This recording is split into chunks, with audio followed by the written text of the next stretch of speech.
Então, pessoal, continuando os nossos estudos de identificação humana, de estudo de estatura, sexo, morfologia, características físicas do indivíduo, certo?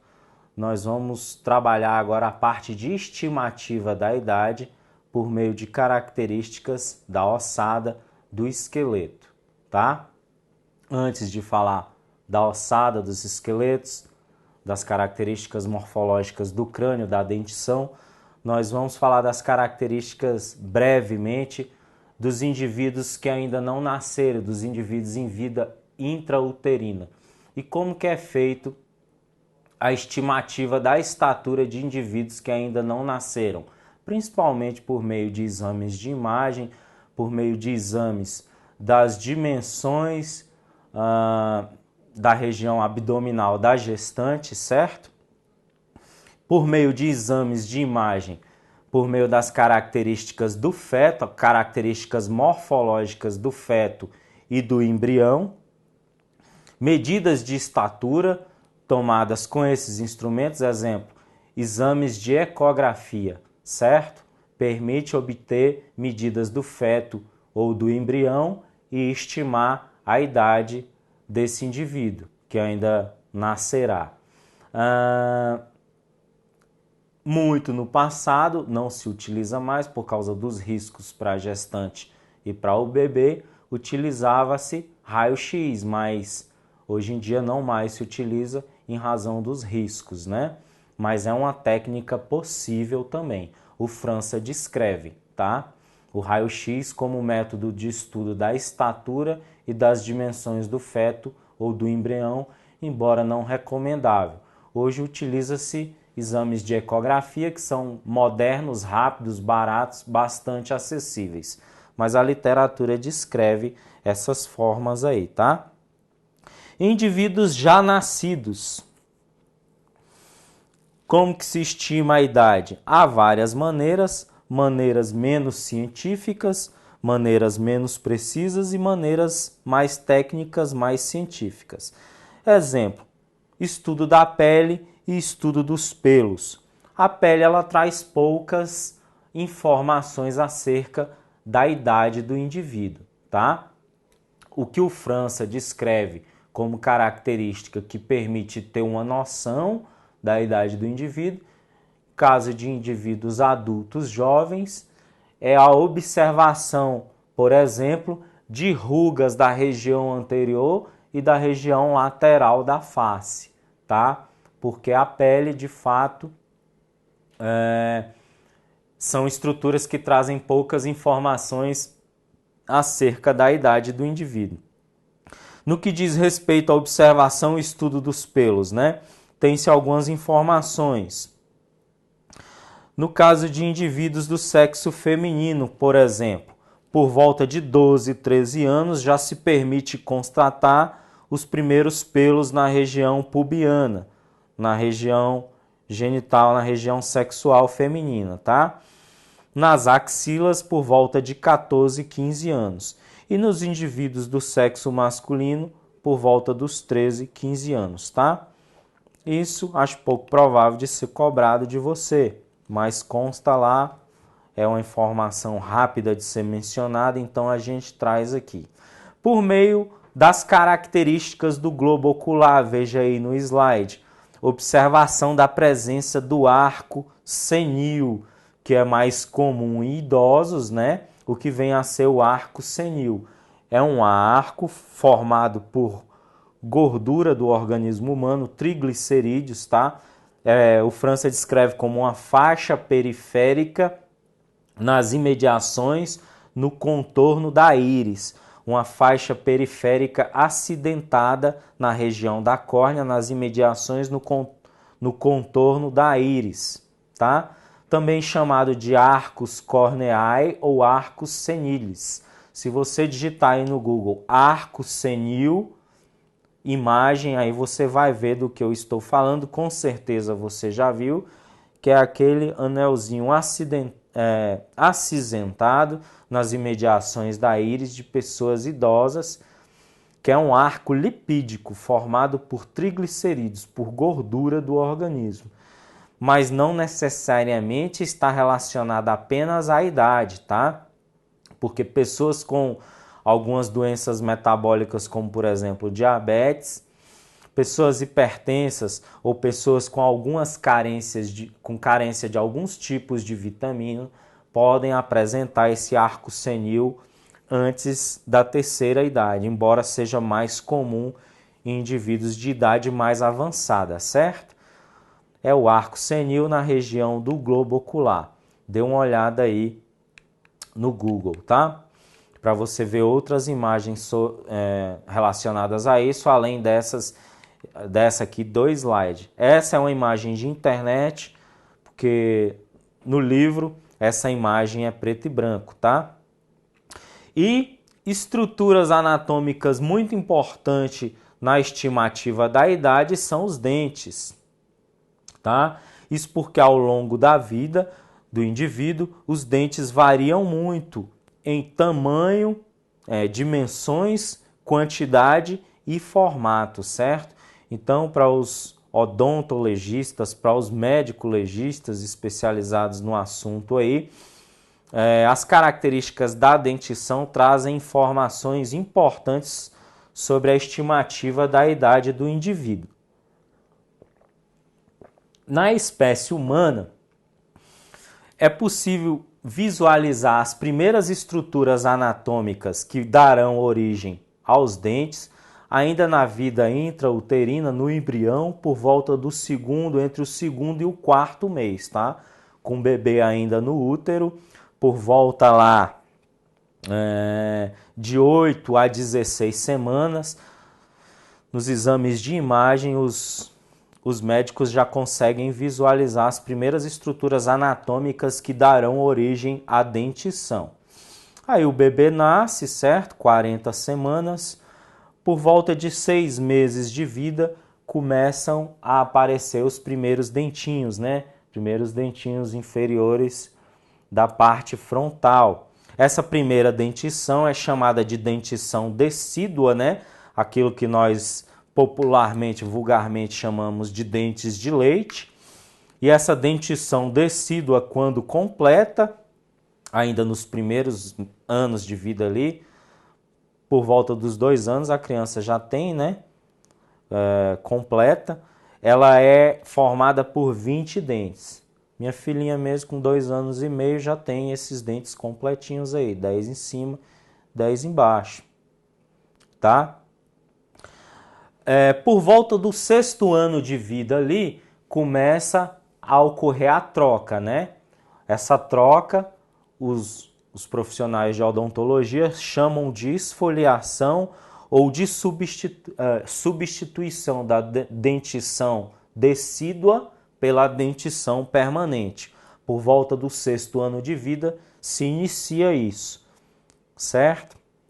Então inicia-se por volta do 6º ano e por volta dos 12 anos a criança ali finalizando a idade infantil para entrar na fase adolescente, né, já tem 28 dentes, certo?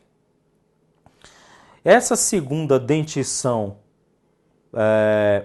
chamada de permanente ou de secundária, completa-se por volta do 16º ao 20º ano de vida, entre os 16 e os 20 anos de idade, né, em média. Lembrando que conforme a literatura e conforme o França, os terceiros molares, que a gente popularmente chama de sisos, né, podem vir a nascer até os 28 anos de idade, certo? Então os terceiros molares demoram mais a nascer, mas por volta do 16º, 20º ano de vida, o indivíduo já apresenta a dentição secundária completa, certo? Então, no que diz respeito ao estudo da quantidade de dentes e do formato dos dentes, é isso. E tem outros parâmetros que os odontologistas usam para estimar a idade, tá? Exemplo, a transparência da raiz do dente, que é estudada por meio de imagens de raio-x. Para o profissional especializado que é acostumado a lidar com imagens odontológicas, imagens de raio-x de dente, ele consegue, pela transparência da raiz, ter uma noção da idade do indivíduo. Os sinais de desgaste e abrasão também da dentição. Conforme o França, esses primeiros sinais aparecem por volta dos 18, 20 anos de idade, tornando-se acentuados depois dos 40 anos. E aí, isso também ajuda na estimativa da idade. As periodontoses, né, que são as doenças relacionadas à estrutura aqui da gengiva e dos ossos que acomodam os dentes, também dão uma noção para o odontologista, para o médico legista sobre a estimativa da idade, porque são doenças caracterizadas pela inflamação, né? São doenças relacionadas à inflamação da estrutura que acomoda a dentição e são doenças mais prevalentes, conforme a literatura, em pessoas de idade mais avançada. O tamanho da cavidade pulpar, no nosso slide aí você vê, né? A ilustração do corte do dente. A cavidade pulpar é essa cavidade interna do dente, de tecidos moles, né? Que acomoda aí os vasos sanguíneos, os nervos, a polpa, certo? Pelo tamanho da cavidade pulpar, a literatura diz também que dá para ter uma noção da idade. E a espessura do cemento, o que vem a ser o cemento? O esmalte é essa parte aparente do dente, né? O cemento é a parte não aparente, a parte submersa do dente, que fica lá dentro da gengiva, dentro da parte óssea da mandíbula ou do maxilar. O cemento, a espessura do cemento, conforme a literatura, também dá uma noção da idade do indivíduo. E aí eu coloquei as tabelinhas do França aí para você, ó, primeira dentição e segunda dentição, né? E as idades aí, as idades mínimas, médias e máximas que cada dente aparece. Por exemplo, os incisivos centrais inferiores. Normalmente ocorre com a idade mínima de 5 meses, ou seja, em determinadas pessoas com 5 meses já pode aparecer, podendo aparecer até 1 ano de idade. Indivíduos que têm os primeiros dentes mais tardiamente, né? Mas em média por volta do 7º mês. E aí essa tabela apresenta esse tempo de aparecimento desses dentes para cada tipo de dente, certo? A segunda dentição aí, ó, a tabela de segunda dentição, também apresentada pelo França, tá? E aí o França apresenta as fórmulas lá, ó.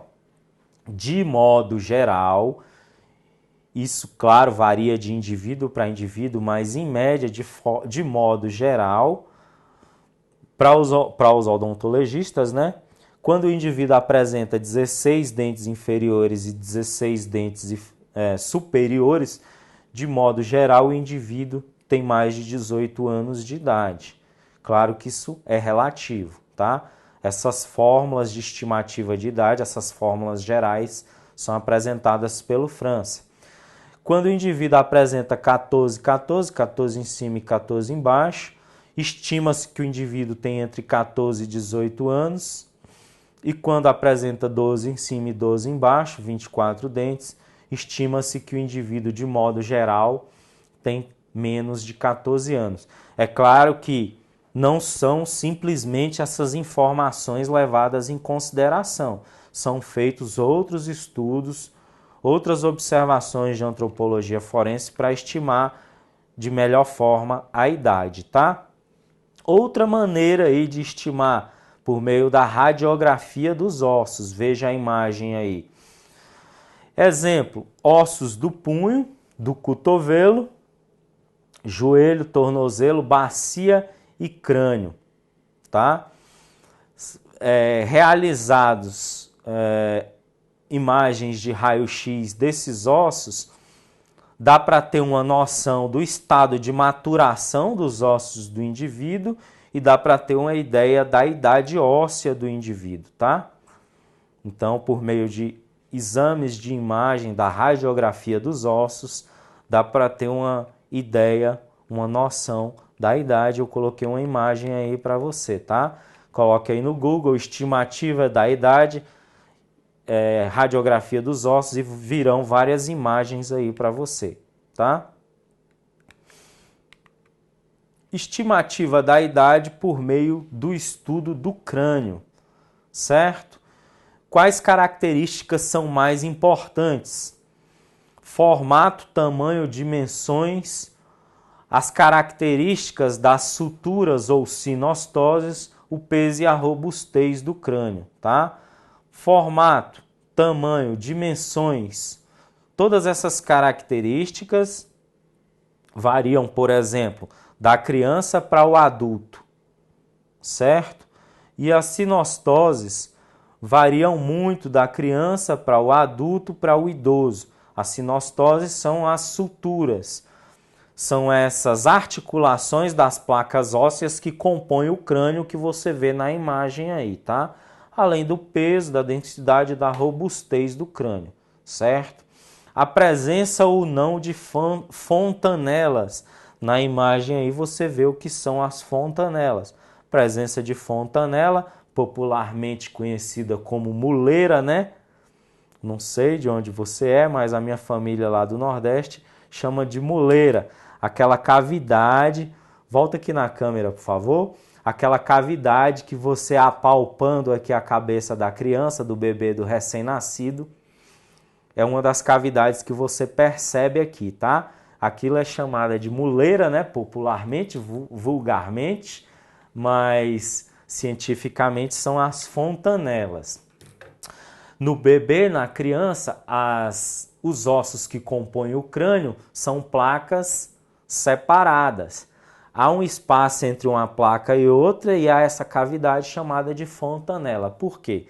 Porque o encéfalo, o cérebro, precisa de espaço para crescer. À medida que a criança vai crescendo e o cérebro vai crescendo, as placas também vão crescendo, e quando atinge a idade adulta, uma idade óssea já estabilizada por volta dos 20 anos, ocorre a junção, né, das placas ósseas pelas sinostoses ou suturas, que são as articulações das placas ósseas. Então, se você visualiza fontanela em um crânio, provavelmente é um crânio menor, um crânio pequeno, e provavelmente é um crânio de bebê ou de criança, tá? Criança pequena.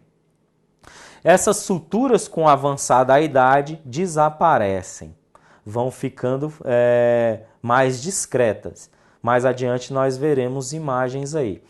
Eu coloquei aí no slide a imagem comparativa do crânio de um bebê, de uma criança, com a imagem comparativa do crânio do adulto, né? Você vê não só o formato, como a presença de fontanelas e a configuração das sinostoses, das suturas, são diferentes. A angulação do maxilar e da mandíbula e o tamanho é bem diferente, tá? Então, isso aí para os profissionais da área é bem tranquilo. Coloquei mais uma imagem colorida bonita aí com os ossos, com a anatomia dos ossos do crânio, para você rever. E aí eu coloquei a imagem, a vista superior do crânio do recém-nascido e a vista superior do crânio do adulto. Você vê aí, né? Na região frontal, o recém-nascido, ele tem duas placas ósseas, o adulto só tem uma, certo? Porque com a avançada idade, nessas imagens aí ocorreu a junção, né, das placas, dos ossos. Você verifica que no bebê há as fontanelas e no adulto não há. E você verifica que as suturas no crânio da criança são distantes. São as peças ósseas, os ossos são assim aparentemente separados, né? E no adulto elas são bem juntas, bem próximas. Tem esse desenho sinuoso aí das suturas das sinostoses, certo? E olha aí, a tabela de estimativa da idade por meio pelo apagamento das suturas cranianas.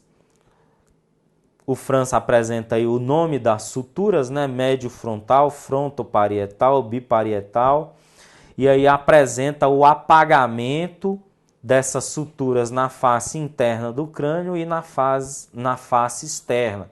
E aí ele apresenta aí as idades características. Eu coloquei aí para você, ó, esse perfil dos ossos do crânio, para você ver aí, por exemplo, essa sutura que está entre o osso frontal e o osso parietal, você chama de quê? De sutura frontoparietal.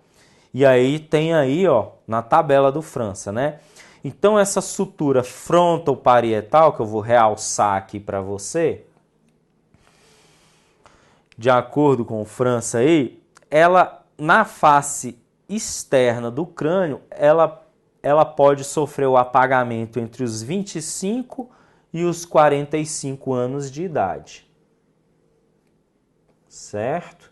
E na face externa entre os 30 e os 50. Professor, mas esses intervalos são muito amplos, isso não dá para ter noção da idade do indivíduo. Mas esse não é o único parâmetro utilizado, esse é apenas um dos parâmetros, tá? Os odontologistas, os médicos legistas, lá nos departamentos de antropologia forense, eles estudam vários parâmetros, não só esses. E aí dá para chegar a uma estimativa da idade de forma bastante segura para reduzir bastante o universo de indivíduos. Eles diferenciam de forma muito fácil se é um adulto, se é uma criança, se é um homem, se é uma mulher, se é um idoso, se é um jovem. Isso daí já ajuda muito na investigação, certo? E aí, depois você estuda as demais suturas aí da tabela, comparando com essa imagem da anatomia dos ossos do crânio, tá? Mais imagens aí, ó, para você estudar as outras suturas, tá? Olha aí, mais imagens bem variadas, imagens de autorias diferentes, imagens preto e branco, imagens coloridas, tá? Outro parâmetro muito bacana, muito importante para os odontologistas e para os médicos legistas é o estudo do ângulo da mandíbula. O ângulo mandibular. O que é o ângulo mandibular? Veja aí no slide. É esse ângulo aqui, ó. Certo? Esse cantinho aqui da mandíbula, tá? Então o estudo, esse ângulo mandibular, ele varia bastante com a idade do indivíduo, tá? E o estudo desse ângulo é outro parâmetro que permite estimar a idade, certo? Essas aí são imagens de um caso real que nós trabalhamos, tá? Essa ossada foi encontrada no município de Águas Lindas de Goiás. E aí nós fizemos essas fotos bem detalhadas aí no local, tá? Eu e um colega odontologista, a gente estudando, analisando, nós chegamos à conclusão que essa ossada era de uma mulher, ou seja, de um indivíduo do sexo feminino, adulto, jovem, tá? Não era criança e não era idoso. Observe aí a imagem do perfil do crânio. Olha a inclinação da fronte, do osso da fronte, característico de um indivíduo do sexo feminino, conforme nós vimos lá anteriormente. Esses e outros parâmetros, certo? As proeminências supraorbitárias aí, certo? E nós chegamos à conclusão, olha, a medida do húmero aí, pela medida do húmero, nós chegamos à conclusão que era uma mulher de aproximadamente 1,40 m. Esse húmero media aproximadamente 270 milímetros Então é uma mulher adulta, jovem, de aproximadamente 1,40 m, e quando nós fizemos lá a exumação dessa ossada, nós conseguimos encontrar algumas mechas de cabelo. Essa ossada ela estava enterrada de forma clandestina em uma área baldia.